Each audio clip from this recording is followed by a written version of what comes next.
శివాని కాపాడ్డానికి వెళ్లిన బాలుని కత్తితో పొడి చేసిన గుణ. గుణ వాళ్ళని కొట్టి హాస్పిటల్లో బాలుని జాయిన్ చేసిన రాజేష్. బాలుని ఆ పరిస్థితుల్లో చూసి కుప్పకూలిపోయిన మీనా. అసలు ఇదంతా ఎలా జరగబోతుంది, బాలుకు అసలు గాయం ఎలా అయింది, ఇదంతా ఎలా జరగబోతుందో తెలుసుకోవాలనుకుంటే ఇప్పుడే మా ఛానల్ తప్పకుండా సబ్స్క్రైబ్ చేసుకుని మా వీడియోని ఒక లైక్ చేయండి.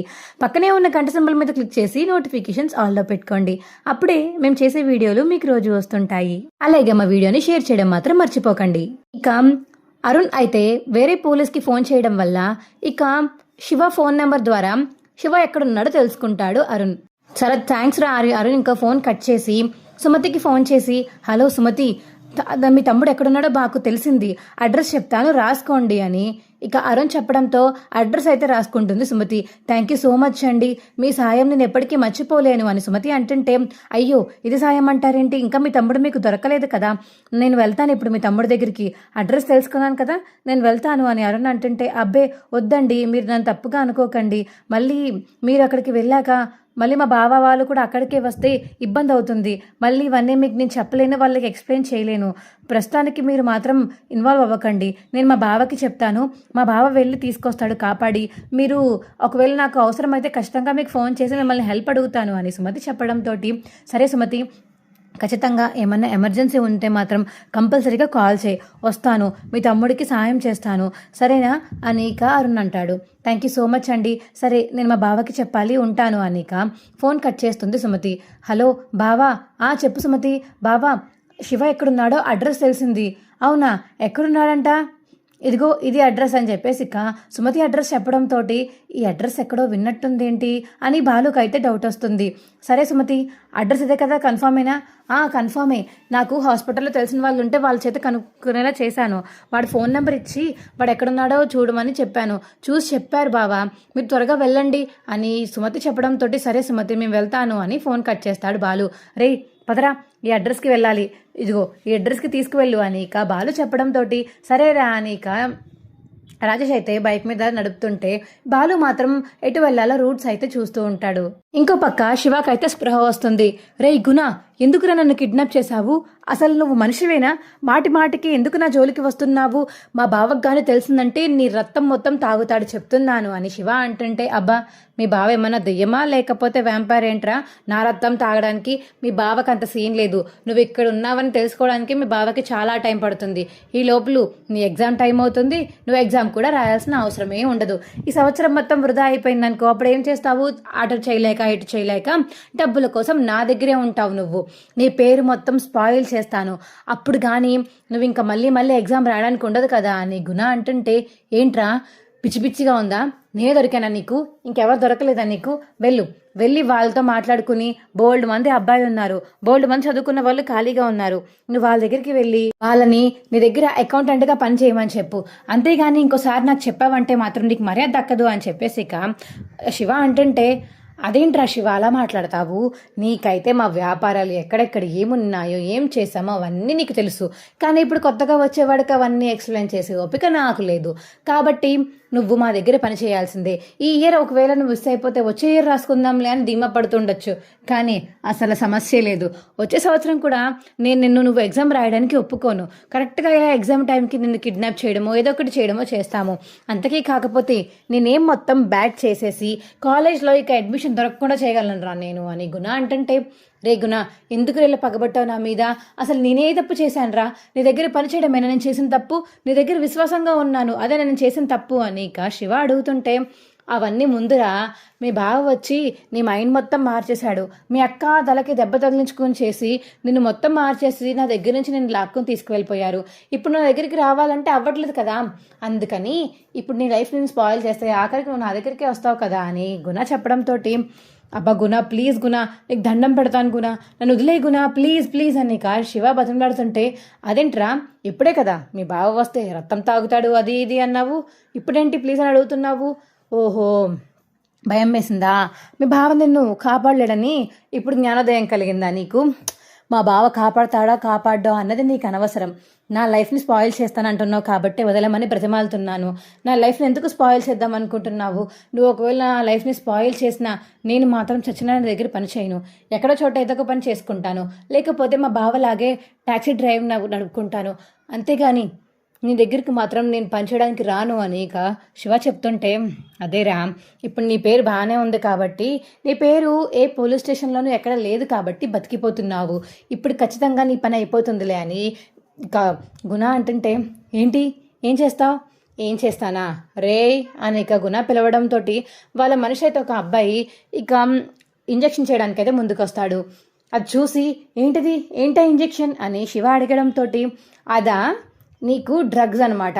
నీ ఒంటిలోకి ఈ డ్రగ్ నరనరాల్లో మొత్తం పంపించి ఆ తర్వాత నువ్వే ఈ డ్రగ్స్ అందరికీ అమ్ముతున్నావని, నీకు ఈ అలవాటు ఉందని, నీ ద్వారానే కాలేజ్లో అందరికీ సప్లై అవుతున్నాయని ఒక పుకార్ సృష్టిస్తాను. దాని తర్వాత నిన్ను కాలేజ్కి నేను పంపడం నీ వదలడం కాదు కదా, వాళ్ళే రానివ్వరు. అలా ఒక్కొక్క కాలేజ్కి స్ప్రెడ్ అవుతూ వెళ్తుంది. అప్పుడు నీ లైఫ్ స్పాయిల్ అయిపోయినట్టే. నువ్వు ఇయర్ రాసినా ఒక 10 సంవత్సరాల తర్వాత రాసినా నీ పేరు అలానే ఉంటుంది. తిను ఏ కాలేజ్లో పాస్ అవుట్ అయ్యాడని ఎవరన్నా అడిగితే మా కాలేజ్ అని వాళ్ళందరూ చెప్పుకుంటారు కాబట్టి వాళ్ళ కాలేజ్ నేమ్ బ్యాడ్ అవ్వకూడదని ఎవ్వరు నిన్ను జాయిన్ చేసుకోరు. ఎలా ఉంది నా మాస్టర్ ప్లాన్ అని చెప్పేసి ఇక గుణ అడుగుతుంటే, గుణ నీకేమన్నా పిచ్చా? ఇంత పెద్ద స్పాయిల్ చేస్తావా నా లైఫ్ని? నా లైఫ్ అంటే నీకు ఎలా కనబడుతుంది అసలు కదా, అందుకని నా దగ్గర జాయిన్ అవ్వమని అడుగుతున్నాను. జాయిన్ అవుతావా? ఇంజెక్షన్ చేయమంటావా? లేదు, నీ దగ్గర నేను జాయిన్ అవ్వను. మా అక్కకి నేను మాట ఇచ్చాను, నీ దగ్గర మాత్రం చచ్చినా నేను పని చేయను అని శివ అంటుంటే, సర్లే మీ అక్కకి ఇచ్చిన మాట కోసం నీ జీవితం మొత్తం స్పాయిల్ చేసుకుంటావేమో ఆలోచించుకో అని ఇక గుణ చెప్తుంటే, ప్లీజ్ గుణ అని ఇక శివ అంటాడు. రే ఇంజెక్షన్ చేయడం స్టార్ట్ చేయండి అని గుణ చెప్పడంతో ఇక ఇంజెక్షన్లోకి అయితే మత్తెక్కిస్తూ ఉంటాడు వాళ్ళ మనిషి. రే ఏంటి ఇది, ఎప్పుడు చూసినా శివగాడి మీద వీడు పగపట్టాడే ఏంటి అని ఇంకో పక్క పార్వతమ్మ అయితే బాధపడుతుంది. అమ్మా నువ్వు బాధపడకమ్మా, బాధపడకుండా ఎలా ఉండమంటావు మీనా? నువ్వు వచ్చావు కానీ నాకు ధైర్యం సరిపోవట్లేదు. వాడికి ఏమైందో ఏంటో అని టెన్షన్ పుడుతుంది. అయ్యో అమ్మ టెన్షన్ పడకు, ఈయన వెళ్ళారు కదా వెతకడానికి, నువ్వేం టెన్షన్ పడకు అని మీనా చెప్పడంతో, అది కాదమ్మ ఏం చేయని, వాడు అసలు అనవసరంగా వద్దు అంటే అక్కడ పని చేసి ఫోన్లే బారే మారాడులే అనుకుంటే వాడు మాత్రం వీడిని వదలట్లేదు కదా, వాడిని వదిలినా పాపం వాడు ఇప్పుడు అటెళ్ళాలా ఇటెళ్ళాలా అన్ని కొట్టుకుంటున్నాడు పాపం. వాడు చాలా బాగా మారాడు, అన్ని పార్ట్ టైం జాబ్ చేస్తున్నాడు, కాలేజ్కి వెళ్ళి బుద్ధిగా చదువుకుని టైంకి వస్తున్నాడే. ఇంతలా మారాడంటే దానికి కారణం నువ్వు మీ ఆయననే. కానీ ఇప్పుడు మళ్ళీ వాడిని కిడ్నాప్ చేశారు, ఏం చేస్తారో ఏంటో వాడిని అని భయం వేస్తుంది నాకు అమ్మో అని ఇక వాళ్ళ అమ్మ అయితే బాధపడిపోతుంటే, అమ్మా నువ్వు బాధపడకు, నేను అక్క ఉన్నాం కదా, మేము చూసుకుంటాం. శివ ఎక్కడున్నాడో అడ్రస్ దొరికింది, ఆ అడ్రస్కి నేను బావకి చెప్పాను, బావ అక్కడికి బయలుదేరారు, శివని కాపాడి ఇంటికి తీసుకొస్తారు, నువ్వేం టెన్షన్ పడకమ్మా అని ఇంకో పక్క ఇక సుమతి చెప్తుంటే, సరే టెన్షన్ పడనులే, కానీ మీతో అలా చెప్తున్నాను కానీ నా గుండెల్లో మాత్రం చాలా టెన్షన్గా ఉంది అని మనసులో అనుకుంటుంది ఇక పార్వతమ్మ అయితే. ఎలా కనుక్కున్నావే నువ్వు, చెప్పు ఎలా కనుక్కున్నావు అడ్రస్ అని మీనా అడగడంతో, అదే అక్క నన్ను ప్రేమిస్తున్నారని చెప్పాను కదా, ఆయన ఒక పోలీస్, తనని అడిగాను, ఆయన ఇలా తనకు తెలిసిన వాళ్ళ ఫ్రెండ్తో ట్రాక్ చేసి చెప్పించారు అని సుమతి చెప్పడంతో, ఏంటి నువ్వు ప్రేమించిన అబ్బాయి పోలీసా? అవునక్క, అంటే నార్మల్ పోలీస్ కాదు, ట్రాఫిక్ పోలీస్ అక్క అని సుమతి చెప్పడంతో, అవునా సరే పోన్లే, ఇప్పుడైనా మనకి సహాయం పడ్డారు, చాలా కృతజ్ఞతలు చెప్పుకుంటున్నా ఆయనకి అని మీనా చెప్పడంతో, సరే అక్క ఇప్పుడు అది కాదులే, ఒకవేళ బావకు కానీ అవ్వకపోతే ఆయన ఫోన్ చేయమని చెప్పారు, ఆయన వెళ్తారంట అని సుమతి చెప్తుంది. సరేరా సరే ఏదో ఒకటి అవుతుంది, ముందు మీ భావన వెళ్ళనివ్వక్కడికి అని ఇక సుమతి మరియు మీనా అయితే అలా మాట్లాడుకుంటూ ఉంటారు, భయపడుతూ ఉంటారు శివ కోసం. రే అడ్రస్ వచ్చేసిందిరా ఆ పాపు అని ఇక బాలు అయితే రాజేష్తో చెప్పడంతో, సరేరా ఒక్కడే వెళ్ళకుండా వస్తున్నాను అని ఇక బైక్ స్టాండ్ వేసి లోపలికైతే వెళ్తాడు రాజేష్. ఇంకా బాలు వెనకాతలే. బాలు పరిగెత్తుకుంటూ లోపలికి వెళ్ళేసరికి అక్కడ శివాకైతే ఇంజెక్షన్ ఇవ్వబోతారు.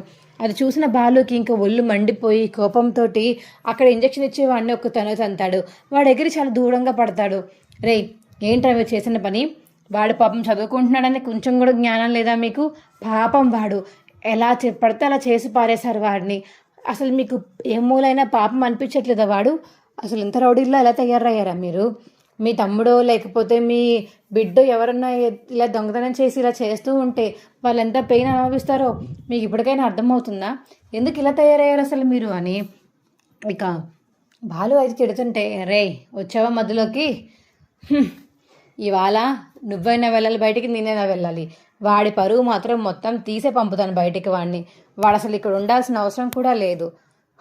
వాడిని పైకే పంపేస్తాను అని ఇక గుణ అంటుంటే, రే ఇన్నోరు మీరా నువ్వు అని చెప్పేసి ఇక బాలు అంటాడు, బావా కాపాడు బావా అని శివ అంటుంటే, రే భయపడకరా శివ, అని వచ్చేసాను కదా, నువ్వు ఏ కుక్కకి భయపడాల్సిన అవసరం లేదు అని బాలు చెప్తుంటే, ఓహో నేను నీ కుక్కలా కనిపిస్తున్నానా, సరే ఇప్పుడు ఎవరు విన్ అవుతారో మనం అది కూడా చూద్దాము అని ఇక ఫైటింగ్ చేసుకుంటారు గుణ మరియు బాలు. అయితే ఇక ఎంత ఫైట్ చేసుకున్నా ఆ ఫైట్ మాత్రం ఇక ముగియదు, అలా కొట్టుకుంటూనే ఉంటారు. అవి చూసిన రాజేష్ అయితే వెళ్ళి ఇక శివ కట్లయితే విప్పుతాడు. వీళ్ళు ముగ్గురు ఇక ఫైటింగ్ చేస్తుంటే శివాన్ని కొట్టబోతున్నాడనే ఒక అబ్బాయి కొట్టబోతుంటే పరిగెత్తుకుంటూ బాలు వెళ్ళి శివాన్ని కాపాడే టైంకి అప్పుడు ఇక గుణ అయితే కత్తి తీసుకుని బాలు కడుపులో అయితే గుచ్చేస్తాడు. అబ్బావా అని చెప్పేసి ఇక బాలు అయితే అలా ఉండిపోతాడు. ఇక బాలుని చూసిన శివ మరియు రాజేష్ అయితే ఒక్కసారిగా షాక్ అయిపోయి అలా ఉండిపోయి గట్టిగా అరుస్తారు ఇక ఇద్దరు. రే ఎందుకురా మా బాలుని పొడిచావు, ఎందుకురా అని ఇక రాజేష్ కూడా ఇక ఇష్టం వచ్చినట్టు గుణాన్ని చితక్కొట్టేస్తాడు. పోలీసులకి అయితే ఫోన్ చేస్తాడు ఇంకో పక్క నుంచి శివ. పోలీసులకి ఫోన్ చేయడంతో కాసేపటికి పోలీసులు వచ్చేస్తారు. ఇక బాలుని అయితే తీసుకువెళ్ళి రాజేష్ అయితే హాస్పిటల్లో జాయిన్ చేయడానికి తీసుకువెళ్ళిపోతాడు. గుణాన్ని ఇంక చితక్కొట్టడంతో గుణాన్ని అయితే పోలీసులు అరెస్ట్ చేసి ఇక పోలీస్ స్టేషన్లో పెడతారు. బాలు అయితే ఇక హాస్పిటల్లో జాయిన్ చేయడం వల్ల రే బాలు లెగరా అని రాజేష్ ఎంత పిలుస్తున్నా బాలు మాత్రం అలా పడుకునే ఉంటాడు. అమ్మో బాలుకి చాలా గట్టిగా తగిలినట్టుంది, రక్తం కూడా చాలా ఎక్కువ పోయింది, అయ్యో దేవుడా అని రాజేష్ అంటుంటే, ఇదంతా నా వల్లే, నన్ను కాపాడడానికే బావొచ్చాడు, నా దగ్గరికి పెద్దరావుడి వస్తున్నాడు, నేను హ్యాండిల్ చేయలేనేమో అని బావ గుణగాడిని పట్టించుకోకుండా నా దగ్గరికి వచ్చేసాడు. ఈ లోపల గుణగాడు ఇలా పొడి చేశాడు, ఇప్పుడు ఏంటి పరిస్థితి, అక్కకి తెలిస్తే నన్ను క్షమిస్తుందా దేవుడా అని ఇక శివ కూడా బాధపడుతుంటే, ఇదంతా ఇప్పుడు మీనాకి చెప్పాల్సిందే, తప్పదు శివ అని మీనాకైతే కాల్ చేస్తాడు రాజేష్. హలో ఏవండి ఎలా ఉంది వాడు ఎలా ఉన్నాడు చెప్పండి అని మీనా అడుగుతుంటే, వాడు బాగానే ఉన్నాడు మీనా, ఒకసారి నువ్వు హాస్పిటల్కి రాగలవా అని రాజేష్ చెప్పడంతో, ఏమైంది అన్నయ్య, ఆయన ఫోన్ మీ దగ్గర ఉందేంటి, ఆయన మాట్లాడకుండా మీరు మాట్లాడుతున్నారేంటి చెప్పండి అన్నయ్య అని ఇంకా మీనా అయితే కంగారు పడిపోతూ ఉంటుంది.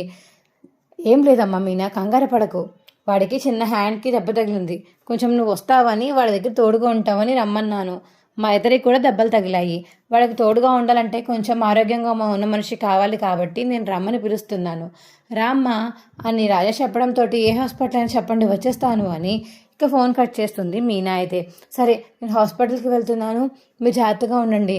ఏ అక్క ఏమైంది, మీ బావకి దెబ్బ తగిలిందంట, శివగాడు బాగానే ఉన్నాడంట, నేను వెళ్తున్నాను అని గబగబా ఇక తన స్కూటీ తీసుకుని హాస్పిటల్కి అయితే చేరుకుంటుంది మీనా.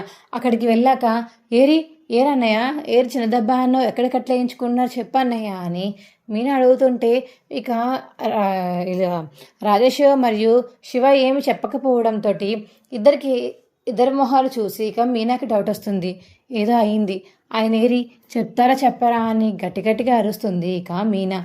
అప్పుడే సరే అదిగో గుణ కత్తితో పొడిచాడు మీ ఆయన్ని కడుపులో, మీ ఆయనకి ఇప్పుడు స్పృహలో లేరు, ఏమవుతుందో కూడా తెలియదని డాక్టర్స్ చెప్పారు, నువ్వు కంగారు పడి ఏడుస్తూ వస్తావని భయం వేసి ఇలా చెప్పి ఇక్కడికి రప్పించాను మీనా, నన్ను క్షమించు మీనా, ఇలాంటి అన్నయ్య నీకు ఎక్కడ ఉండకూడదు, పాపం వాణ్ణి నేను కాపాడలేకపోయాను, వాడిని ఆపద వాళ్ళు ఇలాగా కత్తితో వస్తున్నారని తెలుసు ఉంటే నేనన్న వాడికి అడ్డుపడదును, కానీ వీడు వాళ్ళ బామర్ది కోసం వెళ్ళి అడ్డంగా నించుని ఇలా కడుపులో పొడిపించుకున్నాడు, పాపం బాలు, తన మంచి మనసు తను ముంచేస్తుందని తనకి ఎప్పుడైనా అర్థమైతే చాలు, అంత మంచి మనుషులు వ్యక్తులు ఎక్కడా ఉండరు అని చెప్పేసి ఇక రాజేష్ చెప్తుంటే, అదేంటన్నయ్య పక్కన ఇద్దరు ఉన్నారు, ఆయనకేం కాకుండా చూసుకోకుండా ఎలా ఉన్నారన్నయ్య, అయ్యో ఏవండి అనిక మీనా అయితే బాలుని చూసి చాలా బాధపడిపోతూ ఉంటుంది బయట నుంచి చూసి. ఇక బాలుకి రూమ్లోంచి డాక్టర్స్ వచ్చి బాగానే ఉన్నారు కానీ స్పృహ రావడానికి టైం పడుతుంది. చాలా బ్లడ్ లాస్ అయింది. బ్లడ్ చాలా కోల్పోయారు. అందుకని ఆయనకి ఇప్పుడు ఓపిక లేదు. మీరు పిలిచి అవన్నీ గుర్తు చేసి ఆయన్ని ఇబ్బంది పెట్టకండి అని ఇక బాలు దగ్గర కూర్చుని మీనా అయితే చాలా బాధపడుతూ బాలను చూస్తూ ఏడుస్తూ ఉంటుంది. అమ్మ మీనా, ఇంట్లో ఎవరికి చెప్పలేదా నువ్వు? చెప్పలేదన్నయ్య, మీరు చిన్న దెబ్బ అన్నారని నేను కంగారుగా ఆయన కోసం వచ్చేసాను. తీరా చూస్తే ఈయన ఐసీయూలో ఉంటారని మాత్రం అసలు అనుకోలేదు. చాలా భయంగా ఉందన్నయ్య. ఏం కాదమ్మా, డాక్టర్స్ బయటకు వచ్చి చెప్పారు కదా, ఏమీ కాదు. బ్లడ్లో చక్కెర పోవడం వల్ల 2 రోజులు స్పృహ రాదని చెప్పారు కదా. నువ్వు ఇంకేం టెన్షన్ పడాల్సిన అవసరం లేదు. వాడు బాగానే ఉన్నాడు. నువ్వు ఇంటికి వెళ్ళి ఇంట్లో అందరికీ చెప్పు అని ఇంకా రాజేష్ చెప్తుంటే, అలా కాదన్నయ్య, ఇప్పుడు కూడా ఈయన మా తమ్ముడి కోసమే వెళ్ళి ఇలా దెబ్బ తగిలించుకున్నారు. ఇప్పుడు మా అత్తయ్య గారు ఏమంటారో మీకు తెలిసిందే కదా. దీనివల్లే వెళ్ళాడు, అంతా ఇది చేసింది దీనివల్ల ఇలా అయింది అని చెప్పేసి మళ్ళీ నన్ను అంటారు. ఇప్పుడు ఇంటికి వెళ్ళి ఎలా చెప్పాలో కూడా నాకు అర్థం కావట్లేదు. ఆయనకి ఇలా బాగాలేదని బాధపడాలా, అత్తయ్య మళ్ళీ తిడతారని బాధపడాలో అర్థం కావట్లేదు అన్నయ్య అని మీనా అంటుంటే, పర్లేదమ్మా మీనా, ఏమన్నారు మీ అత్తయ్య? వెళ్ళి ముందు మీ అత్తయ్య వాళ్ళకి ఫోన్ చేసి చెప్పు అని రాజేష్ చెప్పడంతో ఇక సత్యంకి అయితే ఫోన్ చేస్తుంది మీనా. హలో మావయ్య, ఈయనకి ఇలా అయింది అని ఇక జరిగిన స్టోరీ మొత్తం ఫోన్ అయితే చేసి చెప్తుంది మీనా. అవునా, ఇప్పుడు ఎలా ఉన్నాడమ్మా? బాగానే ఉన్నారు మావయ్య, కానీ రెస్ట్ తీసుకోవాలంట. ఒంట్లో బ్లడ్ లేక ఆయన నీరసపడిపోయారు. రెస్ట్ తీసుకున్నారు ప్రస్తుతానికి అని చెప్పేసి ఇక నిన్న చెప్పడంతో సరే అమ్మ వస్తున్నామా అని ఫోన్ కట్ చేస్తాడు సత్యం. అయితే ఏమైందండి అని ప్రభావతి అడగడంతో, ఏముంటుంది, వాడికి ఇలా అయిందంట అని సత్యం అయితే ప్రభావతికి చెప్పడంతో, నాకు తెలుసు వీడు అస్తమాను వద్దు అంటే వాళ్ళ మ్యాటర్లోకి దూరుతూ ఉంటాడు. పాపం వీడికి ఇప్పుడు ఎంత పెద్ద గాయం తగిలిందో ఏంటో, అమ్మో అని ప్రభావతి కూడా బాధపడుతుంది. ఇక ఇంట్లో అందరూ రావడంతో ఇంట్లో అందరికీ చెప్తాడు సత్యం. అయితే ఇక అందరూ కలిసి హాస్పిటల్కి అయితే బయలుదేరిపోతారు. ఇక హాస్పిటల్కి వెళ్ళి బాలను చూడడానికి అయితే వస్తారు మిగతా వాళ్ళ ఇంట్లో వాళ్ళందరూ. నాకు తెలిసే నీ వల్లే ఇదంతా జరిగింది అని ప్రభావతి అంటదేమో అని మీనా అయితే ఇంకా అలా చూస్తూ ఉంటుంది ప్రభావతిని. ప్రభావతి మాత్రం ఏం మాట్లాడకుండా ఇంకా సైలెంట్గా తన పని తాను చేసుకుంటూ ఉంటుంది. ఇదేంటి, అత్తయ్య నన్ను ఏమీ అనలేదు, మా తమ్ముడి వల్లే ఇలా మా ఆయనకి ఇలా అయిందని అంటూ ఉంటారు కదా, ఈసారి మాత్రం ఏమీ అనలేదేంటి అని మీనా అయితే మనసులో అనుకుంటుంది. వాడికి బాగోకపోతే బాగుండు అన్నట్టుగా ఇంకా అందరూ హాస్పిటల్ బయట అయితే అలా కూర్చుని ఉంటారు ఐసీయూ బయట. అప్పుడే బాలను బయటికి తీసుకొచ్చి రూమ్లోకి అయితే షిఫ్ట్ చేస్తారు. ఏమండి, నన్ను క్షమించండి, నా వల్లే మీకు ఇవాళ ఇంత పెద్ద గాయం అయింది, నన్ను క్షమించండి అని ఇక మీనా అయితే చాలా బాధపడిపోతూ ఉంటుంది. ఇక బాలను చూస్తూ మనసులో అనుకుంటూ ఉంటుంది మీనా అయితే. మా వీడియో మీకు ఎలా అనిపించిందో కింద కామెంట్ సెక్షన్లో తెలియచేయండి. మా వీడియో కనుక నచ్చితే మా వీడియోని లైక్ చేసి తప్పకుండా మా ఛానల్ని సబ్స్క్రైబ్ చేసుకుని పక్కనే ఉన్న గంట సింబల్ మీద క్లిక్ చేసి నోటిఫికేషన్స్ ఆల్లో పెట్టుకోండి. అప్పుడే మేము చేసే వీడియోలు మీకు రోజు వస్తుంటాయి. ఈ వీడియోని మిస్ కాకుండా చివరి వరకు చూసినందుకు చాలా చాలా ధన్యవాదములు. Bye friends.